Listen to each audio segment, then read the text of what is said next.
Let's talk about schools, shall we? There's a school in southwest London, Streatham, and they've been teaching the kids about positive examples of masculinity in a bid to challenge gender stereotypes. Now, the person that they've been showcasing in a bid to teach these kids all of this is an actor, Canadian actor called Elliot Page. Elliot Page medically transitioned with hormones and surgery, and he's being held up to establish that masculinity can mean softness and strength. The pupils were also assailed with pictures of Harry Styles as proof that men can be multi-dimensional.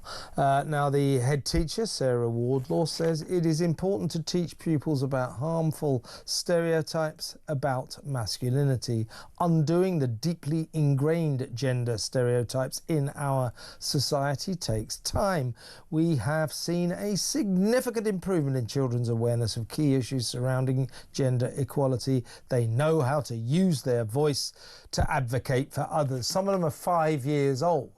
The oldest are 11. So you know, about 5 years old, 6 years old, 7 years old. That's who she was talking about then. What is going on here? I would suggest we did reach out to Sarah Wardlaw, the head teacher at this school in Streatham, the Streatham Wells Primary School. We did reach out to Ms. Wardlaw and ask her to come on the show to explain this, but I would say that this borders on a kind of social engineering, wouldn't you? Just sort of brainwashing kids into the way you want them to think. Let's talk to, from the New Culture Forum, Amy Gallagher. Welcome, Amy. Hi, Kevin. What is this all about? I mean, I'll just read that again. This is this head teacher. She's talking about 5-year-old kids. All right, let's be generous, 11 at the oldest, but 5-year-olds, 6-year-olds, 7-year-olds, 8-year-old kids, little kids. It is important to teach pupils about harmful stereotypes about masculinity. Undoing the deeply ingrained gender stereotypes in our society takes time. We have seen significant improvement in children's awareness of key issues surrounding gender equality. They know how to use their voice to advocate for others. They're 5. What is she talking about?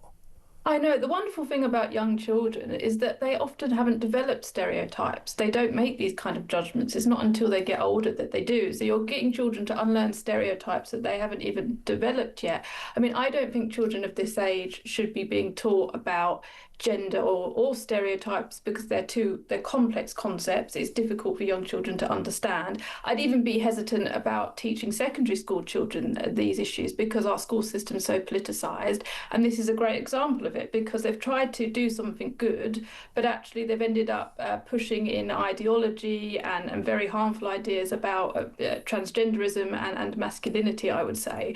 I mean, the teacher said that she didn't like the term toxic masculinity. I agree, I don't like that term. So she wanted to teach positive masculinity. But what she ended up doing is she picked a transgender actor. So this is a biological woman who went through gender reassignment surgery to present as a man and said this is an example of positive masculinity. In other words, a woman is an example of positive masculinity. And then they also picked Harry Styles, who is known for wearing women's dresses and women's clothes. So essentially they're saying the only way masculinity can be positive is when it's feminine, is when it's wearing women's clothes or actually being a woman. So this is, I mean, to me, it's rejecting kind of positive virtues that we do associate with men. It's confusing children, and it's I would say it's just going along with this narrative of anti-male, of anti. You never hear about toxic femininity or wanting to having to show femininity in a positive light. So I mean, this is what they always do. They always sneak in these very radical ideas about men and women when they say that they're just doing it to make children feel equal. It's very easy to make children feel equal at school. Just don't, if the teacher doesn't push stereotypes onto them and just allows the children to play freely, that you wouldn't have an issue. But this is going to confuse children. Children will look up this actor and read that he is transgender, and they're going to be confused by that. And then they're going to be, All this is going to do is make the whole situation worse, as I see it. Look, if Elliot Page was suffering from extreme dysmorphia and felt that she had to go through this surgery, you know, all due sympathy. You know, not making any comment on Elliot Page. I'm just slightly worried about the idea of kind of showcasing this person to little kids of 5 years old, saying, look, this person's had surgery to turn, you know, well, this is a woman who's had surgery to pretend she's a man. You know, I mean, again, you know, as you get older, these are concepts that kids have to embrace. They have to know about this stuff. But when they're 5 and 6 and 7 years old, a bit too young, don't you think? It's very confusing. And as I say, the idea is that this person, this actor, represents something positive. And Elliot Page may well be a nice person and have positive attributes to their character. But that's not what's being presented. What's being presented is their gender. They've got this gender identity, which a child wouldn't understand. And they've gone through this gender reassignment surgery.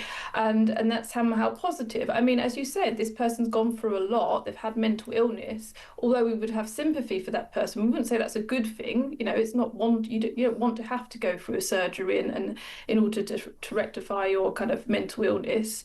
But this is being presented, and there's been multiple instances of this, of being presented as wonderful. You know, isn't it great? Look at this wonderful transgender person, and this is somebody we should look to. Like, you could look up to them for being a good actor, or as I said, things about their character.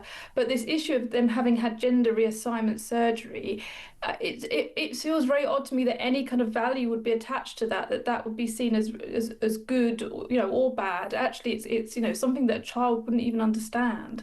And you sense that Sarah Wardlaw, the head teacher, probably wouldn't dangle in front of her kids as a positive masculine image, you know, I don't know, a footballer who likes a few beers, you know, and goes out with the ladies a lot, that kind of a masculine image. I think Sarah Wardlaw wouldn't approve of that. That's what she would call toxic masculinity. In other words, the traditional image we have of masculinity.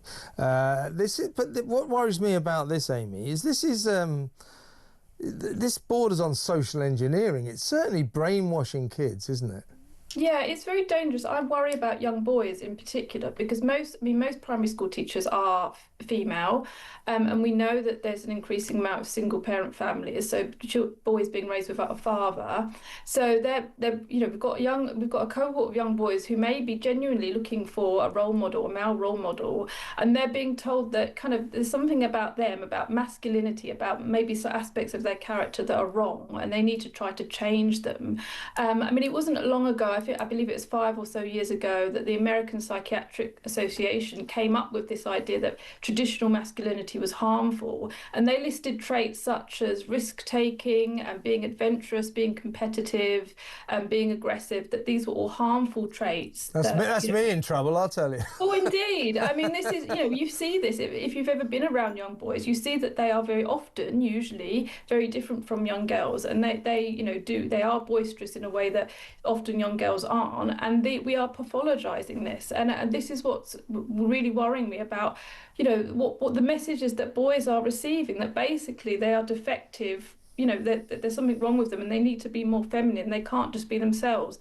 So all of this stuff about, you know, challenging stereotypes, actually they're making young boys feel uncomfortable, I would imagine, when actually there's nothing wrong with them.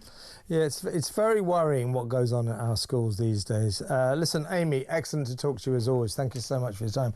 That's Amy Gallagher from the New Culture Forum.